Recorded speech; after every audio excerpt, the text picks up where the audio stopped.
In this video, we're gonna talk about a few things I regret while traveling. What's up, travelheads? Number 1. Animal abuse. Visiting a different country, we are offered different things that are uncommon back home. I remember a time where I was in Mexico where I ate at this restaurant and they offer animal photos, like photos from a leopard, birds, and all these other type of exotic animals. So one of the staff had put a leopard on my lap and I was in shock because I'm like, holy crap, it's an actual leopard. This is a type of animal that I see on like Animal Planet and stuff. It's a meat eater and it's just on my lap, just laying there, and I could hear a little purging from it, but it's not doing anything. So I took my photo and I was just so stoked because I'm like, it's a freaking leopard. The staff had to pick it up off of me. It barely could even open its eyes at the time. And I didn't think much of it at the time. I was just like, wow. It's like, I told my friends, it sounded like it wanted to attack me, but it didn't. But over time, I did some research on it and I found out that it's a drug to animal, which I'm really disgusted of now because I just supported a business where they have animal cruelty, they're abusing their animals. And another time out of country in Thailand where me and my friend had a private tour and our tour guide was telling us about how Thai people worship these elephants like it's their god. It gives them good luck and all these things, and we're about to ride them. It's like, holy crap, you know? And I've seen many videos of people riding elephants and I always thought like, this is something in my life bucket list, you know, this is something I've always wanted to do, like come so close to an elephant, touch the elephant. I even get to ride on the elephant. It's like, holy crap, dreams come true. So when I hopped on the elephant, I noticed that one of the trainers or staff had like a little axe on them on their side of their pouch, and it was like a long, it was not a long stick, it was a stick that was like this long and had a little sharp little curve, a little axe on them.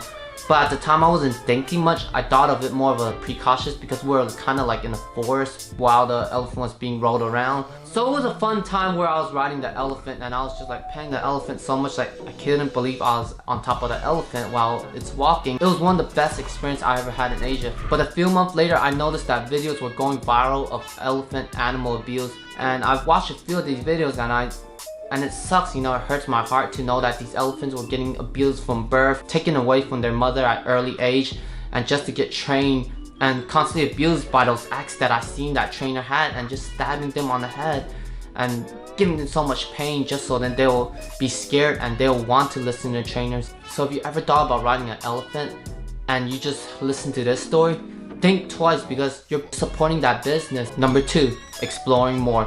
We try to make the most out of our trip. On my first year out of country, the first half of the day was filled with adventures from the morning to the evening. But after evening, we would be just chilling and we would be just eating dinner with not much plans during the night. That's also because I didn't do much research, which also leads me to the next one. Number 3, research. Sometimes I like to just go with the flow with the trip, but when you're only out of country for like 2 to 3 days, then you have a limited time and you want to make the most out of your trip. So you want to do your research and actually hit the spots up that you want to go to. Instead of just going to Cambodia for Angkor Wat, you want to go more for like the floating village and trying out their food, this and that. And that's one of the mistakes I made when I was traveling out of country, was that I didn't do much research. Like for example, I went to Angkor Wat for the sunrise, right? So the sun was supposed to rise behind the Angkor Wat. First off, it was a cloudy day, so where's the sun? Where's that shadow of Angkor Wat that we see on everyone's photo? So the sun had risen before we even knew it. And just walking towards the entrance of Angkor Wat, I had to turn around when I was so close to Angkor Wat and turn back because I didn't do my research. I thought Angkor Wat was filled with a lot of temples, but I didn't know that the one where I was watching the sunrise was the main temple that everyone goes to, and that's the one I skipped out on. I was at the entrance and I left to go to the Bayon and all these other temples around Angkor Wat.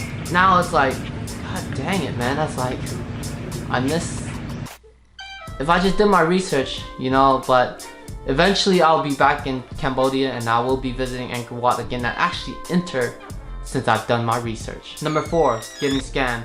If it sounds too good to be true, that may just be the case. It might just be a scam. Me and my friend got scammed for $900 in Thailand. which I talked a lot more about on this video right here, so just go check it out if you want to know more about it. Number 5, sooner. I only wish I'd begun traveling when I got out of high school, but that wasn't the case. The first 3 years after high school, I wasted my life doing nothing. But over the years, I saved enough money to start traveling out of countries in my mid-20s. I wish I started earlier, but I'm glad that I started now rather than later. What are your travel regrets? Let me know in the comment below, and if you enjoyed this video, don't forget to give it a thumbs up, subscribe, and thank you travel heads. Until then.